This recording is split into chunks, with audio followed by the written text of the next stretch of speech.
मोदी साहब की गवर्नमेंट ने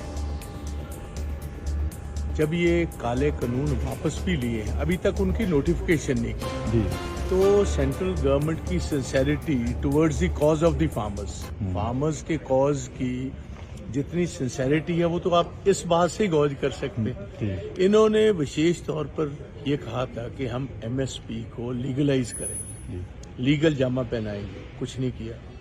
फार्मर 700 से ज्यादा किसान भाई हमारे वहां शहीद हुए दिल्ली के बॉर्डर्स पर, किसी को फाइनेंशियल कॉम्पनसेशन नहीं दिया, किसी को नौकरी नहीं दी। जितने केस रजिस्टर हुए थे, कोई नेशनल हाईवेज पर थे, कोई गाड़ियां रोकने के थे, कोई वापस नहीं दिया। और सबसे बड़ा प्रॉमिस था हम कमेटी बनाएंगे, उस कमेटी में हर बात की चर्चा फार्मर्स के साथ होगी।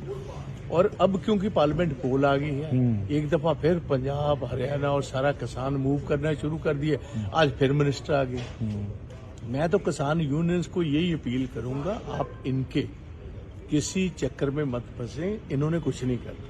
अगर इनकी नीयत होती तो ये तो कब का फैसला हो जाता। और ये देखिए कि एक तरफ डॉक्टर MS स्वामीनाथन साहब उनको दे रहे हैं, उनको भारत रत्न दे दिया, मगर जिस वजह से जो उनका मूल एक अपनी बात थी कि किसानों की हमने आमदन बनानी है और C2 का फॉर्मूला है जो दे रखा है, या तो उस फॉर्मूले को अडॉप्ट करते, MSP लीगलाइज करते बाई क्रॉप्स पर, उसके बाद भारत रत्न देते तो हम भी मानते कि सही मैंने में ईमानदारी से डॉक्टर MS स्वामीनाथन जी को इन्होंने एक इतना बड़ा एक उनको अवार्ड दिया, उनकी लाइफ अचीवमेंट्स तो को। ये क्या लगता है कि भारत रत्न देने के उसको जो नहीं बेसिकली तो न्यूट्रलाइज कर दिया। भारत रत्न देकर स्वामीनाथन जी को एक इज्जत मान दी है, हम वेलकम करते हैं, मगर जो बेसिक उनकी सोच थी उसको आपने कम्प्लीटली नेगेट कर दिया, उसको खत्म कर दिया। और आप देखिए हरियाणा में जैसा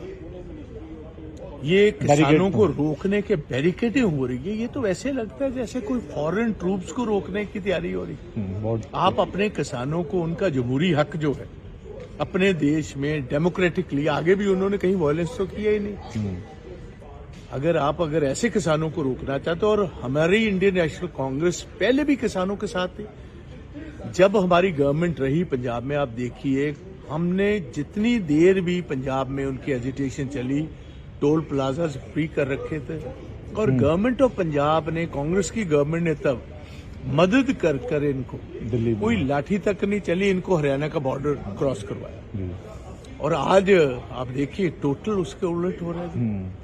तो इन्होंने किसानों को तो सारे हिंदुस्तान में ना पहले कभी दिया है, ना आज कुछ देना। कॉर्पोरेट हाउसेस की आमदन बढ़ी है, किसानों की आमदन कम हुई। और 72,000 करोड़ रुपए आप देखिए मनमोहन सिंह की गवर्नमेंट ने कर्जा मुक्त किया था।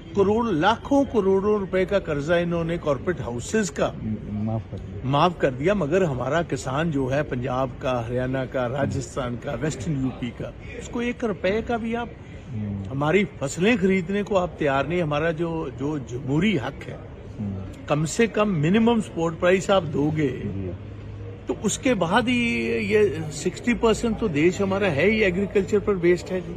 तो आप और क्या मदद करो। तो अगर वहाँ पे अगर स्कफल होती है पिछली तरह की जना, जो लग रहा है कि जिसने बैरिकेड लगाई, आर्मी बुला ली, वहाँ पे BSF बुला ली, तो उसके पीछे अगर कुछ नुकसान होता तो क्या जिम्मेवार? इसकी डायरेक्ट रिस्पॉन्सिबिलिटी सेंट्रल गवर्नमेंट की होगी। आप मुझे बताओ, एक आजादाना मुल्क में आप कैसे रोक सकते हो पीसफुल प्रोटेस्टर्स को? सारी दुनिया में प्रोटेस्ट फार्मर्स कर रहे हैं, यूरोप में हो रहा है, अमेरिका में हो रहा है, कनाडा में हो रहा है। कभी किसी ने उनको ऐसे रोकने की कोशिश नहीं की। हाँ, गवर्नमेंट अपनी मुतैदी रखती है, अपना प्रबंध रखती है कि कहीं प्रोटेस्ट जो है वो वायलेंट ना हो जाए। उसको अगर वायलेंस रहता है फिर रोकिए। हाँ, वायलेंस के पहले आप किसी को अपनी बात रखने का ही मौका नहीं दे रहे। और दिल्ली तो कैपिटल है हमारा। हाँ, तो अपनी बात अगर आप सूबे में नहीं सुनोगे तो ऑब्वियसली वो दिल्ली के। हरियाणा ने तो ये भी बोल दिया वहीं जेलें बना दो रोड पे साइड में। नहीं, जेलें तो यहाँ कहीं भी बना सकते हैं।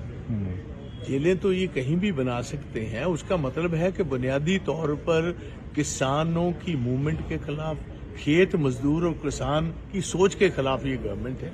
और ये बात उन्होंने साबित कर दी है। स्वामीनाथन जी को भारत रत्न देना हम वेलकम करते हैं, मगर जो उनका फॉर्मूला है उसको लागू नहीं किया। नमस्कार, ਦੁਨੀਆ ਦੀ ਬਿਹਤਰੀਨ ਕੈਥ ਲੈਬ ਵਾਈਟ ਮੈਡੀਕਲ ਕਾਲਜ ਐਂਡ ਹਸਪੀਟਲ ਬੁੰਗਲ ਚ ਐਸਟੈਬਲਿਸ਼ ਹੋ ਗਈ ਹੈ। ਸਿੱਧਾ ਵਾਈਟ ਮੈਡੀਕਲ ਕਾਲਜ ਆਓ, ਇਲਾਜ ਕਰਾਓ। ਸਲਾਰੀਆ ਤੁਹਾਡਾ ਭਰਾ ਤੁਹਾਡੇ ਦੁੱਖ ਸੁੱਖ ਚ ਹਾਜ਼ਰ ਹੈ। ਧੰਨਵਾਦ।